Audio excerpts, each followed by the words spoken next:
ஏசாயாவும் ஊதாவையும் எருசலேமையும் குறித்து கண்ட தரிசனம்.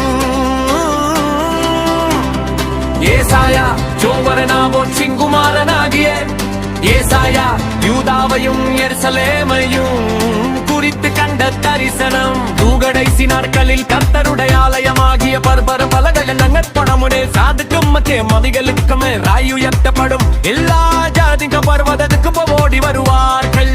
பதிரிடலான ஜங்கள் புடப்பட்டு வங்கி நாம் கர்த்தரி பர்வதத்துக்கும் யாக்கோபின் தேவனுடைய ஆலயத்துக்கும் போவோம். போய் அவர் கவடுவர்களை நமக்கு போதிப்பார். ஆனவர் பாதைகளில் நடப்போம் என்பார்கள்.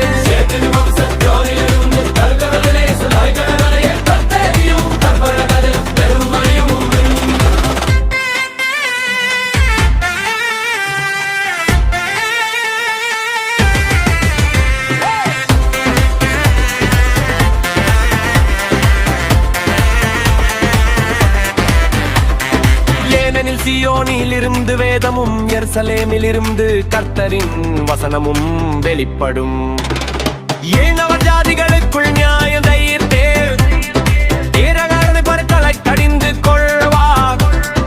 அப்பொழுது அவர்கள் தங்கள் பட்டயங்களை மனு வெட்டிகளாகவும் தங்கள் ஈட்டிகளை அறிவார்கள், நரகவும் அடிப்பார்கள். ஜாதிக்கு விரோதமாய் ஜாதி பட்டயம் எடுப்பதில்லை, இனி அவர்கள் யுத்தத்தை கற்பதும் இல்லை.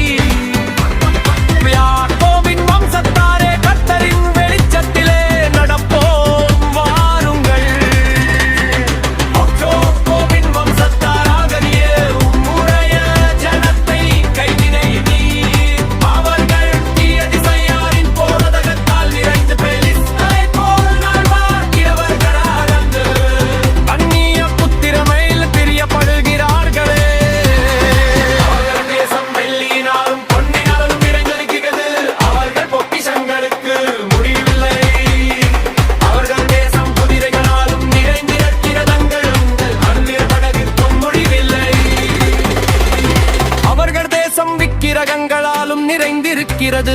தங்கள் கைகளின் கிரியையையும் தங்கள் விரல்கள் உண்டு பண்ணினதையும் படிந்து கொள்ளுகிறார்கள். நீ சிறியவனும் குனிகிறான், பெரியவனும் பணிகிறான். ஆகையால் அவர்களுக்கு மன்னியாதிருப்பீர். கர்த்தரின் பயகலத்திற்கும் அவருடைய மகிமை பிரதாபத்திற்கும் விலகி நீ கண்மலையில் ஒடுங்கி மண்ணில் ஒழித்துக்குள். வண்ணாரரின் மெட்டிமையான கண்கள் தாழ்த்தப்படும். மனுஷரின் வீராகும் தனியும் கர்த்தர் ஒருவரே அந்நாளில் உயர்ந்திருப்பார். சேனைகளாடைய கண்மணியும் காணாத பெருமைய வட்டிமையுமானவள் எல்லாவற்றிலும் உயர்ந்தவை எல்லாவற்றின் மேலும் பொன்கிறதவை எல்லாவற்றின் மேலும் நீர்த்தங்கள் நீர்த்த போட்டியும் மேலும் உயரமும் உங்களுனாத எல்லா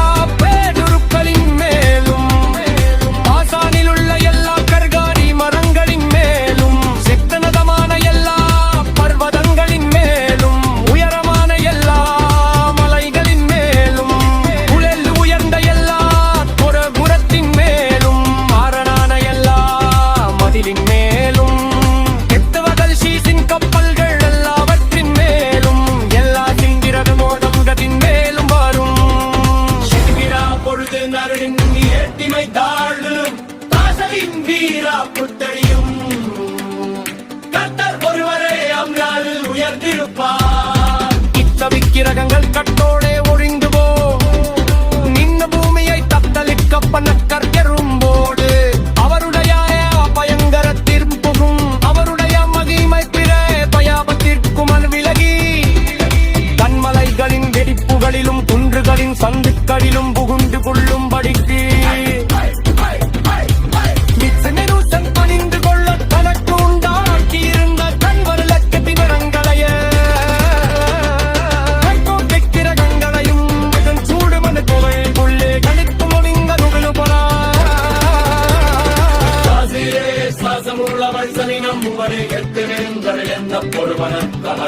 பாத்திரம்.